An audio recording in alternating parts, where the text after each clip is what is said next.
Welcome back to my channel. ایک اور vlog کے ساتھ اسد لاشاری آپ کی خدمت میں حاضر ہے۔ آج کے ویلاگ میں ہم بات کریں گے جو ملیر ایکسپریس وے کے ممکنہ متاثرین ہیں ان کے احتجاج کے حوالے سے، ان کے تحفظات کے حوالے سے اور حکومتی ترجیحات کے حوالے سے۔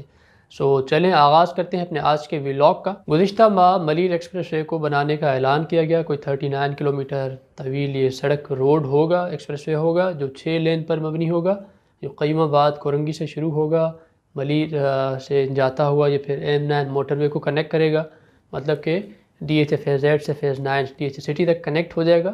پورا جو ایلیٹ کلاس ہے وہ آدھے گھنٹے میں فیز 8 سے فیز 9 پہنچ جائیں گے اور بحریہ ٹاؤن۔ یہ پورا منصوبہ ہے۔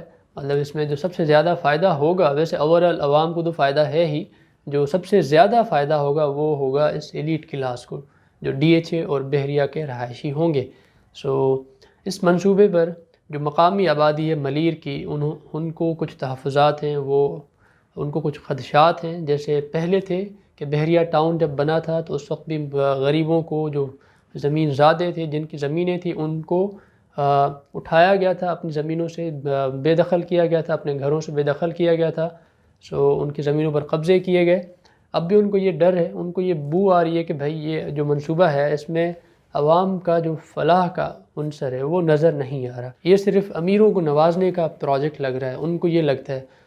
پیپلز پارٹی کے ایون جو نمائندے ہیں ملیر سے تعلق رکھنے والے MPs MNAs، ان کو بھی خدشات ہیں کہ اس پروجیکٹ سے جو متاثرین ہیں پہلے ان کے خدشات کو سنیں، پہلے ان کے تحفظات کو سنیں، پھر اس پروجیکٹ کو آگے بڑھائیں۔ ویسے ہونا بھی یہ چاہیے کہ جب بھی کوئی ایسا پروجیکٹ ہو، بڑی لیول کا، بڑی سطح کا پروجیکٹ ہو، تو اس کو پہلے اس کی جو اسٹڈی ہے، جو اس کے اربن پلانرز ہیں، جو انجینئرز ہیں، وہ آپس میں مل بیٹھیں اور جو مقامی آبادی ہے اس سے بات کریں، ان کے تحفظات سنیں، پھر اس کے بعد جو حکومت کو اپنی رپورٹ دیں، تاکہ جو ایک پروجیکٹ ہو وہ کنٹروورشل ہونے سے بچ جائے۔ ابھی ہوتا یہ ہے کہ جو بھی ملک میں نیا پروجیکٹ شروع ہوتا ہے وہ کنٹروورشل ہو جاتا ہے، کیونکہ کوئی ہم پلاننگ نہیں کرتے، کوئی ڈیزائننگ نہیں ہوتی، صرف یہ ہوتا ہے اعلانات ہوتے ہیں، ہم یہ کریں گے، ہم یہ بنائیں گے۔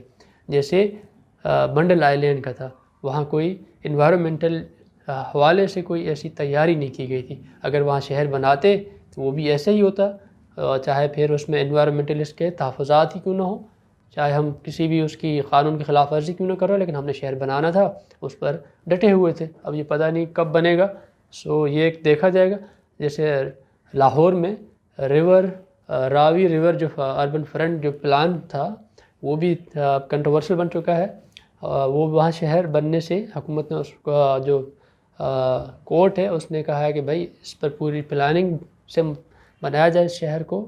اگر آپ نے بنانا ہے تو پہلے اسٹڈی کی جائے، اس سے ماحول کتنا متاثر ہوگا، زمینیں کتنی متاثر ہوں گی، سب چیزیں، پھر اس کے بعد اس شہر کو بنانے کا سوچیں۔ اب ملیر ایکسپریس وے کی بات ہے۔ یہاں پر کراچی میں حکومت نے، جو حکومت سندھ کا موقف ہے کہ اب یہاں سے جب ملیر ایکسپریس وے بن جائے گا تو شہر سے ہیوی ٹریفک کا لوڈ آلموسٹ کم ہو جائے گا، تقریباً مطلب جو ہے اس سے آدھا ہو جائے گا۔ یہ ایک اچھی خبر ہوگی اگر شہر یہ بن جاتا ہے، اور اس میں کہا گیا ہے کہ پورٹ قاسم سے بھی ایک تھوڑا بہت ٹریفک کا لوڈ کم ہو جائے گا، وہاں سے ڈائریکٹلی وہ کنیکٹ ہو جائیں گے پورٹ سے وہ۔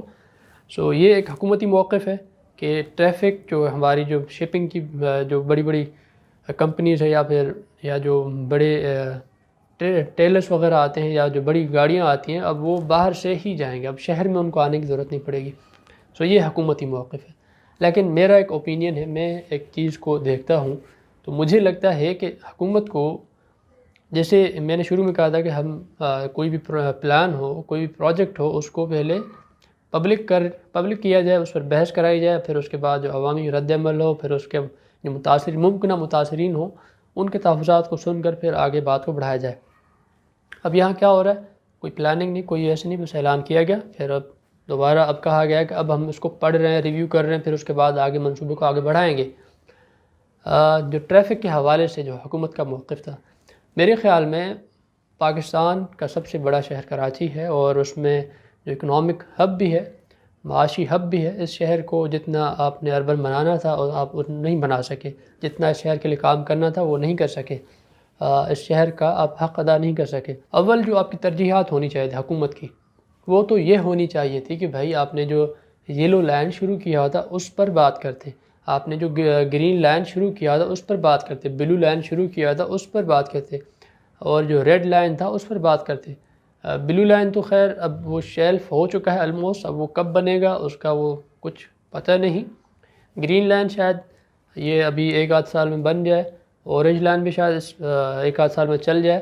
لیکن یہ گزشتہ 4-5 سال سے صرف سنتے آ رہے ہیں. سندھ ماس ٹرانزٹ اتھارٹی جو تھی 2016 میں بن چکی ہے، اس کے بعد اس کی کیا پرفارمنس رہی ہے، کتنے ملازم ہائر کیے گئے اور ان کا آج تک وہ کیا کیا کرتے رہے، پچھلے 4 سالوں میں کتنی تنخواہیں لیتے رہے. یہ صرف ایک اتھارٹی بنا دی، ملازم رکھ لیے، لیکن کوئی کام کیا نظر آ رہا ہے وہ بھی تو عوام کے سامنے ہونا چاہیے نا. ان پروجیکٹس جو ابھی میں نے یہاں ذکر کیا، green line, yellow line, blue line تو خیر اب اس کا نہیں کر رہے، اورنج لائن یا ریڈ لائن، یہ جو منصوبے ہیں پہلی بنیاد پر، پہلی آپ کی جو ترجیحات ہونی چاہیے ان کو بنایا جانا چاہیے. کیونکہ یہاں اب جب آپ کام کریں گے نا تو ہوگا کہ آپ کا جو ٹریفک کا برڈن ہے، جو عوامی جو ٹریفک ہے، جو بڑی بڑی گاڑیاں لے کر لوگ سڑکوں پر آ رہے ہیں، جو بائکس ہیں یا پھر کارز ہیں، ان کا جو ٹریفک کا وہ فلو ہے وہ تھوڑا کم ہو جائے گا.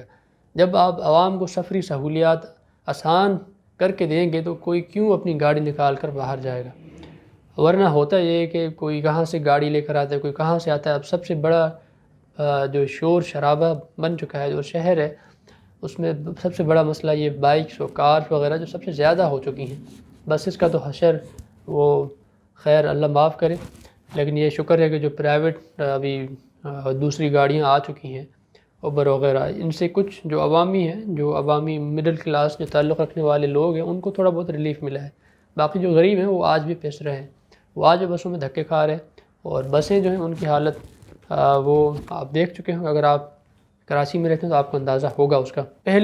پہل آپ کو یہ جو پلان ہے، جو پروجیکٹس ہیں، green line, yellow line, red line, orange line, ان کو مکمل کریں تاکہ ٹریفک کا برڈن کم ہو، شہر سے آلودگی کم ہو، ماحول تھوڑا اچھا بنے.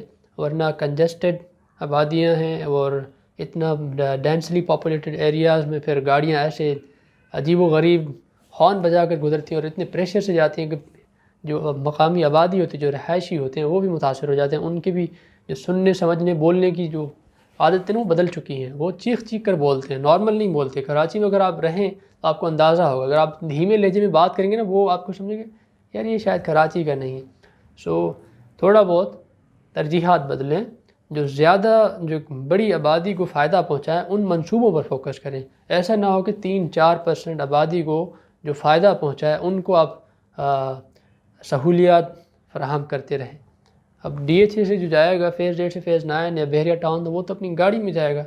یہ سب سے زیادہ فائدہ آدھے گھنٹے میں وہ کنیکٹڈ جو عوام ہیں جو بیچ میں وہ تو بھگتتے رہیں گے، ان کو کیا ہوگا، ان کو تو کوئی اتنا خاص ریلیف نہیں ملے گا. اور متاثرین کے جو ملیر میں جو مظاہرہ کر رہے ہیں، جو احتجاج کر رہے ہیں، جو اپنے تحفظات کا اظہار کر رہے ہیں، ان کو ضرور سننا چاہیے. کوئی بھی ایسا پروجیکٹ، کوئی بھی ایسا منصوبہ شروع کرنے سے قبل عوامی تحفظات کو ذہن میں رکھا جائے، خدشات کو ذہن میں رکھ کر بنایا جائے اور اربن پلاننگ اور اربن پلانرز کو اعتماد میں لے کر بنایا جائے. جو انجینئرز ہوں، اربن پلانرز ہوں، جو آرکیٹیکٹس ہوں، ان کو ساتھ میں ان کی ایک ٹیم بنایا جائے. پھر عوام کے ساتھ بات کرے، عوام کے ساتھ ان کے جو تحفظات ہیں وہ سن کر پھر اس چیز کو آگے بڑھائیں. ورنہ ہر منصوبے کے خلاف اس طرح عوام سڑکوں پر آئیں گے، پھر ان کے خدشات ہوں گے اور یہ کنٹروورشل بنتے رہیں گے. ان کنٹروورسیز سے بچنے کے لیے بھائی جو بھی چیزیں ہیں پبلک کریں اور عوام کو بتاتے رہیں، عوام کو اعتماد میں لے کر بنائے جائیں. عوام کے لیے بھائی، عوام کو اعتماد میں نہ لیں گے تو پھر فائدہ نہیں ہوگا اس چیز کا.